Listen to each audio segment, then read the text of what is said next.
Bertemu kembali rentasan berita edisi 751 bersama saya Zawazi Yusof dan antara paparan utama. Yadim kini cabang Parti PAS. UMNO hilang sinar keramatnya.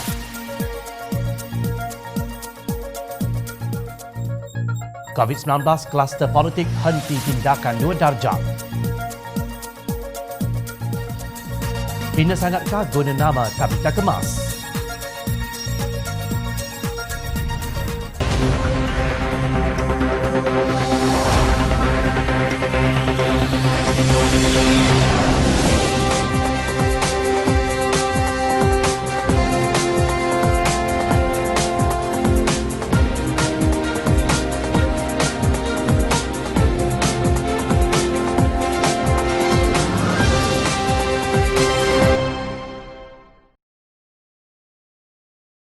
Assalamualaikum dan salam sejahtera.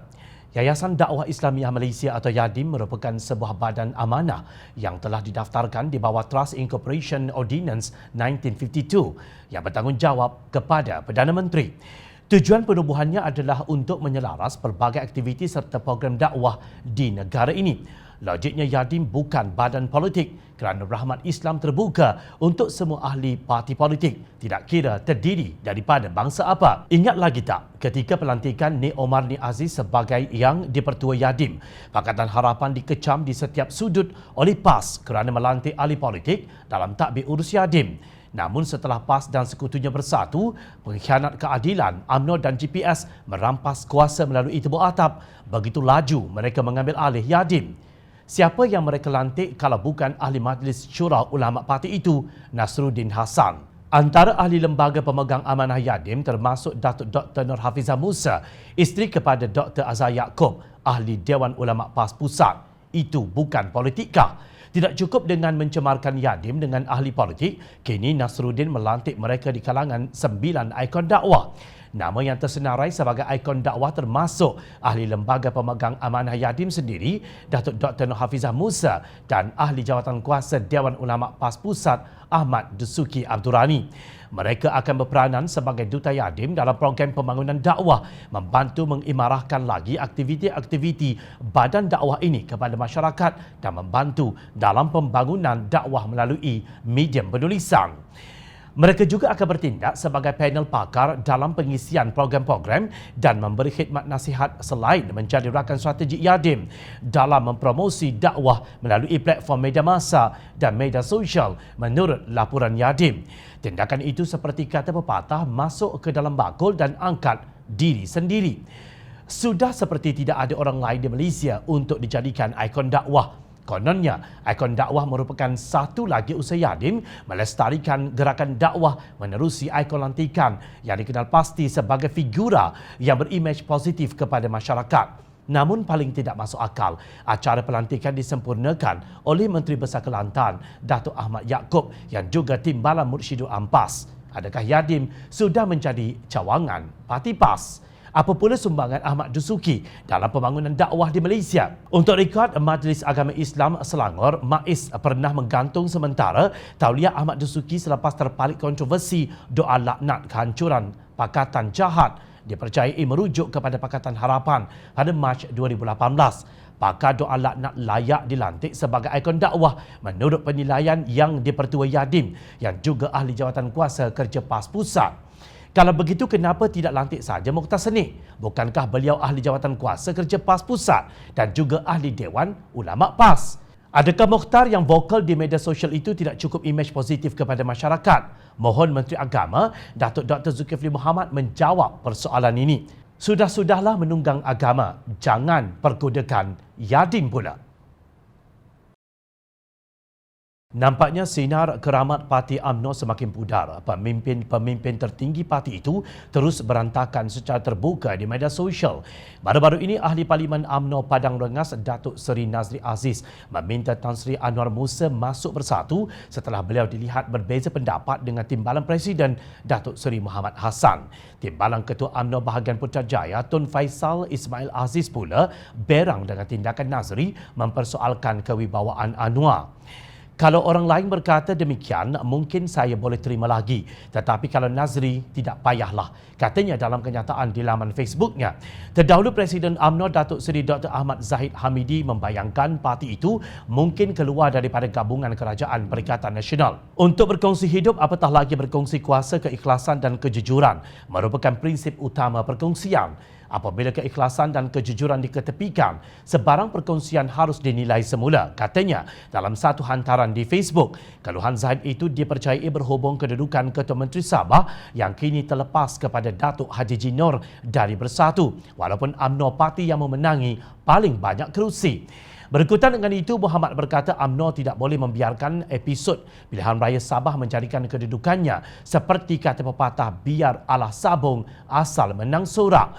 Telah tiba masanya Presiden UMNO memberikan pedoman dan hala tuju jelas kepada parti dan ahlinya tentang bagaimana kita semua meneruskan kerjasama kita dengan saingan politik kita, katanya. Beliau berpendapat satu konsensus politik yang tegas harus dihasilkan untuk meredakan keresahan, ketidakpuasan hati dan rasa marah ahli terhadap cara UMNO diperlakukan dalam pilihan raya umum Sabah. Namun, Anwar pula menyalahkan UMNO Barisan Nasional sehingga menyebabkan parti itu kehilangan kerusi Ketua Menteri Sabah.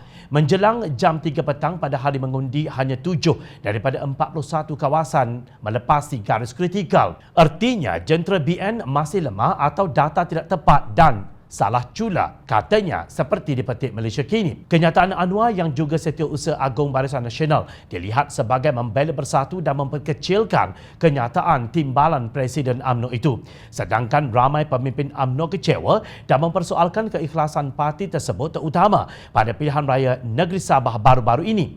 Justru tidak hairan jika Nazri tampil membidas kenyataan beliau. Saya tidak faham mengapa Anwar begitu menyokong Perikatan Nasional. Jika dia menyokong mereka sangat, dia boleh pergi dan masuk PPBM, kata Nazri seperti dipetik Free Malaysia Today. Menurut Nazri, Anwar tidak mewakili UMNO dan ahli parlimennya.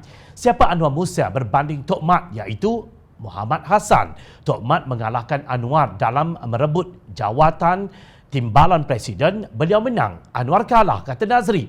Bagaimanapun menurut Tun Faisal, Nazri sendiri bukan contoh yang baik dalam soal menyanggah Presiden dan timbalan Presiden UMNO. Saya nak nyatakan selain Nazri, saya boleh namakan sejumlah pemimpin UMNO yang tidak menghormati institusi Presiden UMNO dan pernah mengkritik secara terbuka Presiden UMNO sebelum dan selepas pilihan raya umum ke-14, tegasnya. Kenyataan Tun Faisal itu membenarkan desas-desus bahawa pemimpin UMNO berantakan sama sendiri. Perang dingin ini dikuatkan dengan cabaran Tun Faisal kepada Nazri. Jika Nazri mahu sangat bersama Datuk Seri Anwar Ibrahim dan DAP, silalah masuk PKR DAP ataupun Pakatan Harapan. Begitulah keadaan apabila mendapatkan kuasa dengan tebuk atap, membelakangkan mandat rakyat. Setelah episod lompat-melompat selesai, kini katak ditimpa kemarau. Habis ganimah diagih-agihkan, maka berantakanlah pihak yang tidak puas hati tuduh menuduh satu sama lain. Pada 20 Julai lalu, Ketua Pengarah Kesihatan Tan Sri Dr. Nur Hisham Abdullah memberi amaran bahawa rakyat perlu mengambil tindakan pencegahan bagi mengelakkan kes baharu meningkat secara mendadak. Menurut beliau, kluster baharu boleh diibaratkan sebagai bara, manakala individu yang tidak mematuhi SOP pula adalah bahan api. Sekiranya bara itu bertemu dengan bahan api, sudah tentu ia akan menghasilkan pertambahan kes baharu secara mendadak, ujarnya. Namun, amaran pakar itu diremehkan, khususnya oleh pemimpin politik. Akhirnya, apa yang ditakuti itu telah menjadi kenyataan. COVID-19 yang sebelum ini tertumpu di Lembah Kelang dan kawasan tengah Sarawak dan Sabah kini merebak ke utara, iaitu negeri Kedah. Paling dikesalkan ia melibatkan Esko Kerajaan Negeri Kedah Azman Nasruddin yang tidak membuat swab test dan kuarantin diri sendiri setelah beliau pulang dari Sabah selepas berkempen dalam pilihan raya negeri Sabah baru-baru ini. Maknanya beliau tidak patuh kepada SOP seperti yang disebut oleh Ketua Pengarah Kesihatan. Mengulas mengenainya, Ketua Angkatan Muda Keadilan Negeri Kedah, Muhammad Firdaus Johari berkata, ekoran kecuaian tersebut isteri beliau yang juga merupakan guru di SK Perkhidmatan Janggus Penaga Kepala Batas telah disahkan positif COVID-19 sekaligus menyebabkan lebih 600 pelajar dan guru telah mengalami kesukaran kerana terpaksa menjalani ujian saringan COVID-19. Akibatnya, sekolah tersebut ditutup selama 8 hari. Dalam kenyataannya, AMK Negeri Kedah walaupun amat bersimpati dengan kesihatan Azman dan seluruh keluarganya tetap mendesak supaya beliau segera memohon maaf secara rasmi dan terbuka kepada seluruh rakyat negeri Kedah termasuk semua ibu bapa serta guru-guru SK Perkhidmatan Janggus. AMK Negeri Kedah juga menuntut beliau supaya segera meletakkan jawatan sebagai Exco Kerajaan Negeri Kedah kerana ia melibatkan integriti seorang pemimpin negeri yang perlu mengambil tanggungjawab sepenuhnya terhadap apa yang telah berlaku, ujar Firdaus. Malah kata Firdaus, Azman perlu didakwa di bawah Akta Pencegahan dan Pengawalan Penyakit Berjangkit 1988. Jangan perlu wujud layanan dua darjat antara rakyat marhain dan pemimpin politik. Demikian tegas Firdaus. Beliau menyarankan agar Kerajaan Negeri Kedah mengambil tindakan undang-undang terhadap mereka yang bersalah sebagaimana tindakan yang telah diambil terhadap individu yang menjadi punca bermula dan merebaknya kluster Sivagangga dahulu. Setiap rakyat Malaysia harus dilayan serta dibicarakan dengan adil dan saksama. Hak keadilan itu perlu diutamakan, tegas Firdaus. Kemarin terdapat 293 kes baharu dengan jumlah kematian 138. Jumlah kes aktif pula seramai 1,961 dengan 28 pesakit di ICU dan 4 memerlukan bantuan pernafasan. Kini rakyat semakin marah. Mereka menyalahkan ahli politik sebagai penyebab peningkatan wabak berkenaan. Tersebar juga beberapa gambar memaparkan kain rentang yang mencaci ahli politik. Satu kain rentang dikatakan dipasang di Medan Selera, Stadium Perak yang tertulis "Rakyat jaga rakyat, Menteri jaga poket".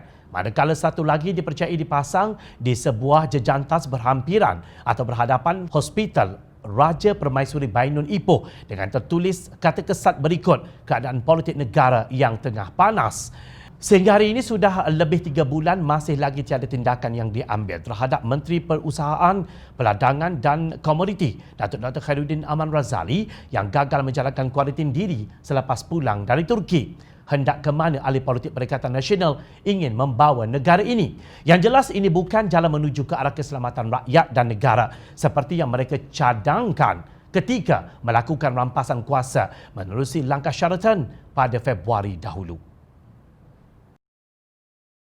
Timbalan Menteri Pembangunan Luar Bandar Datuk Seri Abdul Rahman Muhammad dilaporkan berkata tiada dua standard dalam usaha kerajaan mewujudkan tabika elit yang dikendalikan Jabatan Kemajuan Masyarakat atau KEMAS. Menurut beliau, cadangan tersebut merupakan usaha kerajaan membuka peluang kepada ibu bapa golongan M40 menghantar anak-anak mereka ke tadika KEMAS khas untuk mereka. Pihak kementerian memberi jaminan tiada istilah double standard dalam pembelajaran dan pemudahcaraan atau PDPC meliputi modul, bahan pengajaran, fasiliti dan tenaga pengajar seperti yang dilaksanakan di semua premis tabika KEMAS pada masa kini. Katanya dalam satu kenyataan, beliau memberi jaminan tersebut setelah dihujani kritikan pelbagai pihak terhadap cadangan kementeriannya mewujudkan tabika KEMAS elit yang juga dikenali sebagai tabika KEMAS M40. Bekas Timbalan Perdana Menteri Datuk Seri Wan Azizah Wan Ismail antara yang mengkritik cadangan itu. Beliau turut menggesa kerajaan supaya menolak cadangan tersebut.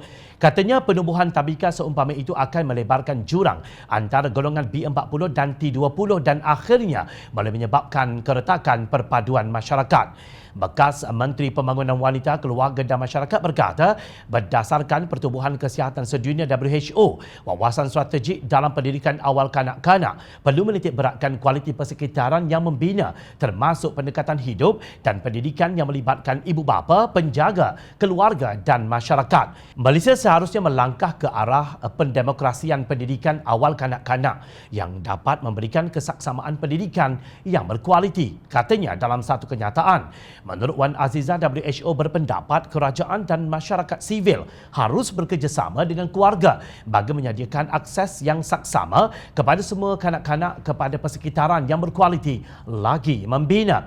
Tadbirkan elit yang dicadangkan oleh Jabatan Kemajuan Masyarakat Kemas itu adalah bertentangan dengan aspirasi ini dalam pendidikan awal kanak-kanak, tegasnya. Mempertahankan dasar tersebut, Abdul Rahman beralasan bahawa isu kota kemasukan di Tadbirkan Kemas pada masa ini antara salah satu punca kementerian mahu mewujudkan Tadbirkan Kemas M40. Setelah hampir 30 tahun beroperasi, jumlah permohonan kemasukan ke Tadbirkan Kemas semakin meningkat, khususnya daripada kumpulan pertengahan M40 berdasarkan hasil kajian yang telah dibuat. Kementerian akan mengenal pasti nama Tadbirkan Kemas yang sesuai setelah dibentangkan dan mendapat kelulusan kabinet, ujarnya. Abdul Rahman berkata kertas cadangan mengenainya sedang diperincikan sebelum dibawa ke mesyuarat kabinet untuk penilaian. Katanya jika dipersetujui kabinet rang undang-undang RUU, tadbirkan itu akan dibentangkan di Dewan Rakyat untuk kelulusan. Tadbirkan ini dicadangkan hanya untuk murid yang ibu bapa mereka mempunyai kemampuan keuangan yang tinggi kerana yurannya lebih tinggi berbanding Tadbirkan Kemas sedia ada, iaitu antara RM5 hingga RM25 sebulan. Kita tidak paksa ibu bapa menghantar anak mereka ke tadbirkan elit ini kerana 10,900 tadbirkan biasa masih beroperasi, tetapi tadbirkan elit menyediakan kurikulum yang lebih baik berbanding yang biasa.